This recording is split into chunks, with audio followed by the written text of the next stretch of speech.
반갑습니다.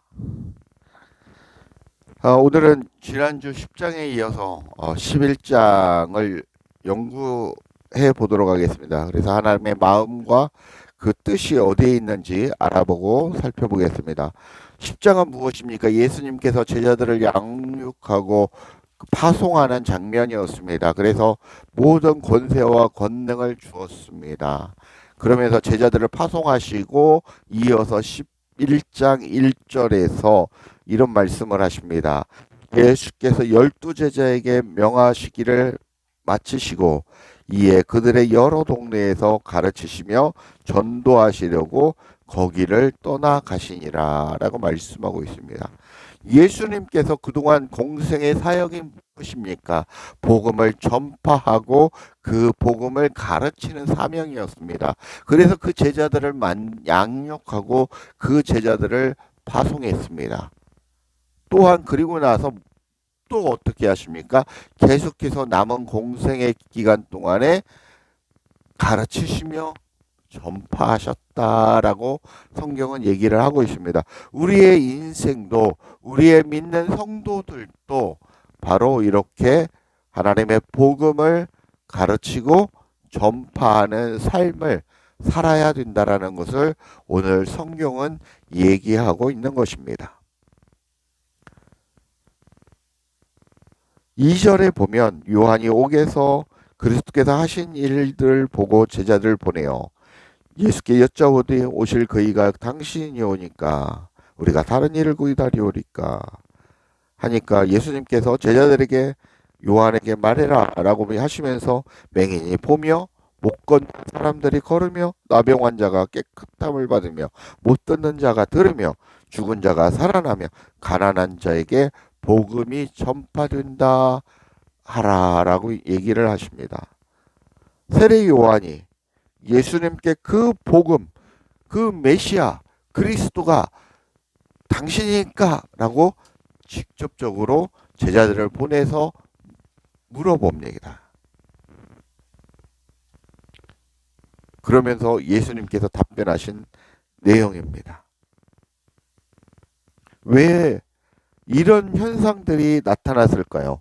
왜 믿는 자가, 왜 눈을 못 보는 자가 눈을 뜨고 귀머거리가 귀를 듣고 못 걷는 자가 걷게 되고 죽은 자가 살아나겠습니까? 무엇을 위해서? 바로 복음, 복음을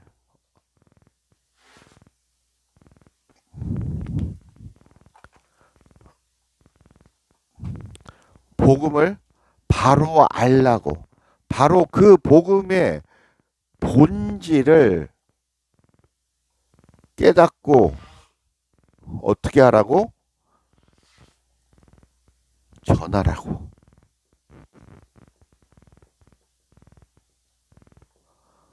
그래서 맹인도 고치고 눈먼 자도 고치고 귀머거리도 고치고 못 걷는 자도 고치고 그런 기적과 이적을 행하신 것입니다. 무엇을 위해서? 예수님께서 파송되신 그 목적, 하나님의 복음을 전파하고 가르치시기 위해서 여러분들도 그런 사명을 받고 이 땅에 태어났다는 것입니다. 그 복음의 본질을 깨닫고 전하라고 그런 놀라운 기적들이 일어난 것입니다. 복음의 목적이 아닌 그 육신적인 목적을 위해서 우리가 인생을 살다 보면 모든 생로병사가 다가오고 그러다 보면 그 병을 고치기 위한 위함이 이 병을 고치기 위함이 뭐가 된다라는 것입니까? 목적이 된다라는 것입니다. 근데 하나님은 그게 아니라는 거죠. 무엇을 하라는 것입니까? 복음을 전하기 위해서 이 모든 이적과 표적과 기적을 보여주셨다라는 것입니다. 무엇하라고요? 복음을 제대로 깨닫고 전하라고. 그 본질을 잘 보라고. 그러나 우리는 무엇을 아십니까? 여러분들은 그 본질이 아니라 이 성경이 가르치는 이 그리스도가 누구이고 어떤 분이라는 것을 깨닫고 알고 해야 되는데 이 성경에 몰두한다라는 것입니다. 이 본질을 가리키고 있는 이 손을 보고 그 본질을 깨달아야 되는데 우리는 그 손가락 끝에 주목하고 있다라는 것입니다. 여러분 노래가 있죠. 인생은 나그네 길 왔다가 가는 그런 유행가도 있습니다. 굉장히 성경적이죠. 여러분도 인생은 안개와 같은 그런 것입니다. 짧으면 20년, 짧으면 길면 100년. 일장춘몽과 같다라고 많은 옛날 고서적들 얘기하고 있습니다. 연세 있으신 분들은 다 공감하실 것입니다. 무엇을 위해 이 땅에 태어나셨습니까? 우리는 민족 중흥의 역사적 사명을 띠고 이 땅에 태어났다고 그렇게 우리는 국민교육 헌장을 외우고 어렸을 때부터 했지 않습니까? 그 본질이 무엇인지 우리가 깨달아야 하겠습니다. 그래서 바로 보고 바로 깨닫고 그렇게 살아가라고 주님은 이런 표적과 기적을 보여주시면서 제자들에게 내가 바로 그다. 에고 에이미 내가 바로 그다. 자기 증언을 하고 계시는 것입니다. 6절 7절입니다. 에서 10절까지 보겠습니다. 누구든지 나로 말미암아 실족하지 아니하는 자는 복이 있도다. 쭉 말씀하십니다. 광야를 왜 나갔냐? 그러면서 10절에 기록된 바 보라 내가 내 사자를 내 앞에 보니 그가 내 길을 내 앞에 준비하리라 하신 것이 이 사람에 대한 말입니다. 세례요한 너에게 그동안 외치고 광야에서 외치고 그렇게 너에게 사명을 하고 그 준비를 시킨 것이 그 다음 분인 그 메시아 그 나를 위해서 네가 이 땅에서 그 일을 했다라는 것입니다. 그리스도의 복음을 영접한 자가 끝까지 주님과 동행하는 자가 바로 복이 있다라는 것입니다. 요한에게 주님은 왜 이 광야에 왔냐는 것입니다. 바로 선지자보다 큰 자, 그보다 나은 자를 보기 위함이다라고 말씀하고 있습니다. 그분이 누구이십니까? 그리스도. 에고 에이미 그가 나다라고 성경은 얘기하고 있는 것입니다. 11절에서 14절을 보겠습니다. 내가 진실로 너에게 이르는 여자가 낳은 자 중에 세례 요한보다 큰 이가 일어남이 없도다. 그러나 천국에서는 극히 작은 자라도 그보다 크니라. 혹은 침노를 당하나 침노하는 자는 없느니라. 모든 선지자법에 의하는 것은 요한까지니 만일 받을 정도로 이 사람이니라 라고 말씀해요. 천국은 침노하는 자다 것이다 라고 얘기하고 있습니다. 천국이 누구십니까? 바로 그리스도. 이 천국에 이 그리스도는 어떤 자? 침노하는 자의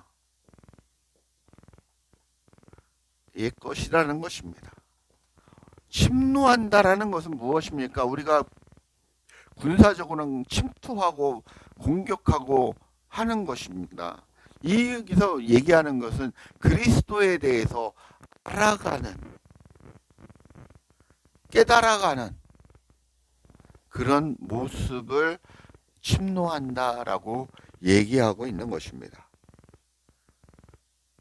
이 천국을 또 다른 표현으로 뭐라고 얘기합니까? 오리라한 엘리야라고 얘기합니다. 오리라한 엘리야. 구약의 많은 유대인들이 이스라엘 백성들은 엘리야를 하나님이라고 하나님의 큰 선지자로 알고 있습니다. 그 큰 선지자, 하나님의 메신저, 그가 바로 그리스도다라고 얘기하고 있는 것입니다. 그가 바로 예수 그리스도다라고 얘기하고 있는 것입니다. 15절에서 19절까지 보겠습니다. 귀 있는 자는 들을지어다. 이 세대를 무엇으로 비유할까? 비유하건대 아이들이 장터에 앉아 제 동물을 불러 이르되 우리가 너희를 향하여 피를 불어도 너희가 춤추지 않았고 우리가 슬피 울어도 너희가 가슴을 치지 아니하였다 함과 같도다. 요한이 와서 먹지도 않고 마시지도 아니하며 그들이 말하기를 귀신이 들렸다 하더라. 인자는 와서 먹고 마시며 말하기를 먹기를 탐하고 포도주를 즐기는 사람이요 세리와 죄인의 친구로다 하니 지혜는 그 행한 일로 인하여 몰타함을 얻느니라 라고 말씀하고 있습니다. 이렇게 하나님의 복음을 많은 하나님의 선지자들이 복음을 전파했고 예수 그리스도께서 오셔서 하나님의 그 큰 오리라한 엘리야가 오셔서 그 천국이 오셔서 하나님의 나라와 하나님의 복음을 전파하고 표적과 기적과 이적을 보여줬음에도 믿지 아니하더라라는 얘기입니다.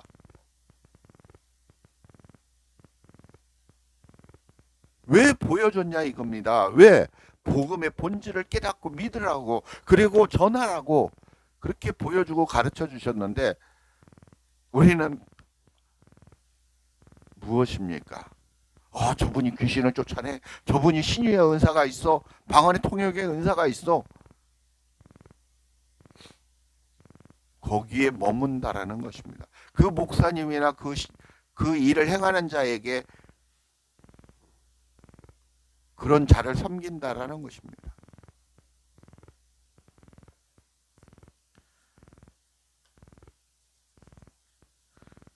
포도주를 즐기는 사람 19절에 보면 포도주를 즐기는 사람 먹기를 탐하고 포도주를 즐기는 사람이 누구냐면 세리와 죄인의 친구라고 얘기를 하고 있습니다. 이 사람들은 무엇입니까? 세상적이고 육신적인 삶을 중요시하며 살아가는 사람들이라는 것입니다. 바로 그들이 세리와 죄인의 친구다라고 죄인이다라는 것입니다. 말씀으로 머리로는 아는데 마음으로 믿지 못하는 그 기독교인들 그들 안에 생명이신 그리스도가 없다라고 말씀을 하고 있는 것입니다. 예수는 믿는다고 하는데 종교 생활을 하고 있는데 신앙생활을 한다고 예수님은 구원이 있으면 예수님을 믿어야 천국에 갑니다. 믿는데 그게 마음 땅에 그리스도가 없습니다. 머리로는 알고 믿는데 마음이 없다라는 것입니다. 그 얘기는 그리스도와 내가 하나가 되지 않았다라는 것입니다. 예수 그리스도와 함께 하나 되어서 나의 옛사람이 내 마음 땅에서 십자가에 못 박혀 죽고 그리스도와 함께 부활해야 되는데 이 사건이 나와 내 안에서 일어나지 않았다라는 것입니다. 20절에서 24절까지 보겠습니다. 예수께서 권능을 가장 많이 행하신 고울들이 회개하지 아니함으로 쭉 나옵니다. 그죠? 내가 너에게 이르는 심판날에 소돔 땅이 너보다 견디기 쉬우리다 라고 말씀하고 있습니다. 계속해서 점진법적으로 계속해서 부연 설명하고 있습니다. 내가 그렇게 전파하고 내가 그렇게 가르치고 그렇게 놀라운 표적과 이적을 행했는데도 너희들이 믿지 않더라. 회개하지 않다라는 얘기입니다. 회개하지 않는다는 것은 믿지 않는다라는 것이고, 그 믿지 않는다라는 것은 그 안에 하나님이 없다라는 것입니다. 그리스도가 없다라는 것입니다. 우리네 인생과 똑같은 얘기를 하고 있습니다. 참된 회개는 그리스도를 만나 내 안에서 그분과 하나 되는 삶의 역사가 일어나야 한다라는 것입니다. 그래야 불과 유황의 심판을 받은 소돔 땅보다 더 큰 벌이, 영벌이 있기 때문에 여러분들은 참된 회개를 해라라는 것입니다. 참된 회개를 해야 된다라고 성경은 얘기를 하고 있는 것입니다. 25절 26절 보겠습니다. 그때 예수께서 대답하여 이르시되 천지의 주제이신 아버지여, 우리를 지혜롭고 슬기 있는 자들에게 숨기시고 어린아이들에게 나타내시면 감사하나이다. 옳소이다. 이렇게 된 것이 아버지의 뜻이니라 라고 말씀하고 있습니다. 지혜롭고 슬기 있는 자들에게는 복음의 비밀을 숨기셨다라는 것입니다. 지혜롭고 슬기 있는 자들,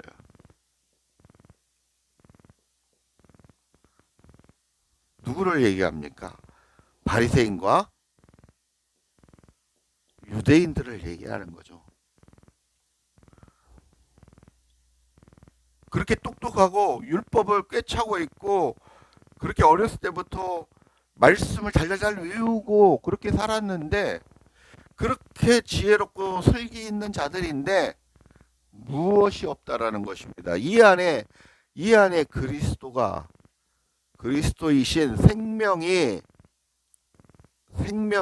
없다라는 것입니다. 그런데 어린아이에게 나타나신다고 합니다. 그런데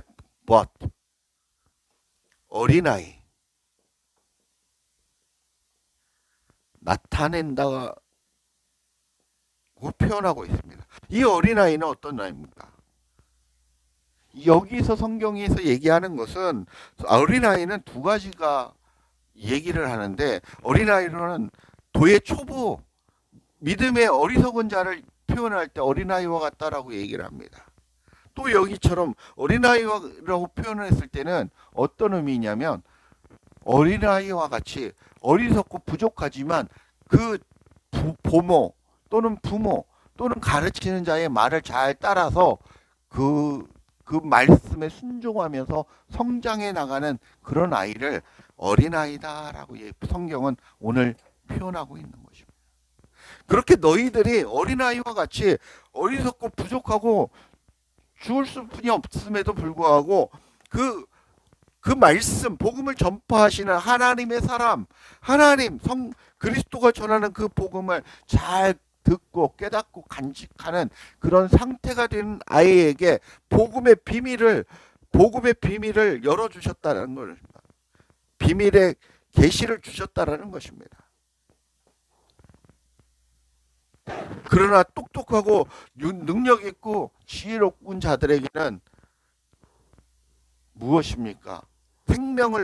그리스도인을 거부하고 그리스도 생명을 소유하지 못한 이 자들에게는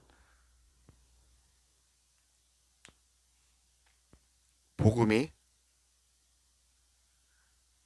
숨겨진다. 복음의 비밀이 숨겨진다라고 얘기를 하고 있는 것입니다. 데살로니가전서 말씀을 한번 찾아보겠습니다. 살전 2장 7절 말씀을 하면, 이 말씀이 데살로니가전서 2장 7절에서 8절을 찾아보면 이 내용이 나옵니다. 한번 찾아보겠습니다.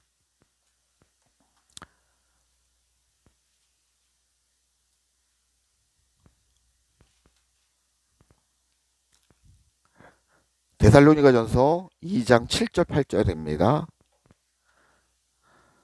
같이 읽겠습니다. 우리는 그리스도의 사도로서 마땅히 권위를 주장할 수 있으나 도리어 너희 가운데에서 유순한 자가 되어 유모가 자기 자녀를 기름과 같이 하였으니, 이게 그 얘기입니다. 유모가 자기 자녀를 기름과 같이 됐다라는 거죠. 8절. 우리가 이같이 너희를 사모하여 하나님의 복음뿐만 아니라 우리의 목숨까지도 너희에게 주기를 기뻐함은 너희가 우리의 사랑하는 자 됨이다. 우리의 하나님이 사랑하는 자는 참된 회개를 한 어린아이와 같은 자라는 것입니다.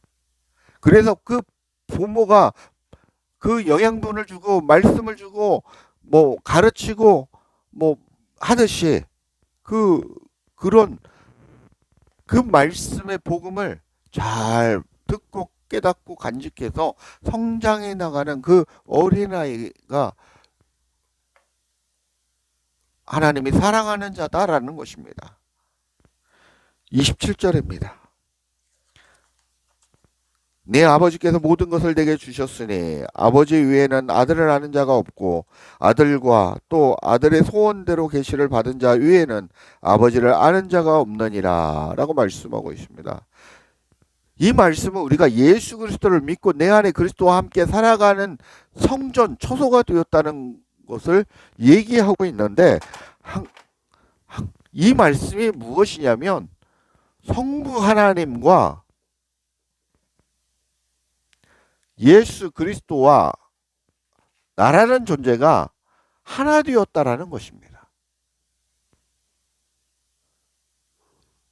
이꼬르가 되었다라는 것입니다. 이꼬르가 되었다라는 것이 하나가 되었다라는 것이고 하나가 되었다는 것이 연합되었다라고 성경은 표현하고 있습니다. 그러면 이것을 제가 그렇게 다시 다른 말로 얘기하면 그리스도와 나라는 존재가 이렇게 하나가 되었다라는 것을 얘기하고 있습니다. 저가 내 안에, 내가 저 안에, 내가 저 안에, 저가 내 안에 하나 되었다라는 것을 말씀하고 있는 것입니다. 성부 하나님께서 예수 그리스도 안에, 예수 그리스도께서 내 안에 하나님의 모든 것을 주셨다라는 것입니다. 그렇게 되어서 나라는 존재는 하나님의 모든 것을 소유한 자가 되었다라는 것입니다. 권세와 권능과 능력을 소유한 자가 되었다라는 것입니다. 왜? 하나님과 하나 된 그런 존재가 되었기 때문에 그렇다라는 것입니다.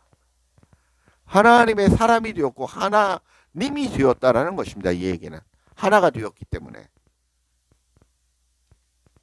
그게 연합이고 그게 하나가 됨입니다. 그래서 우리는 하나님의 모든 권세와 권능을 소유한 자다.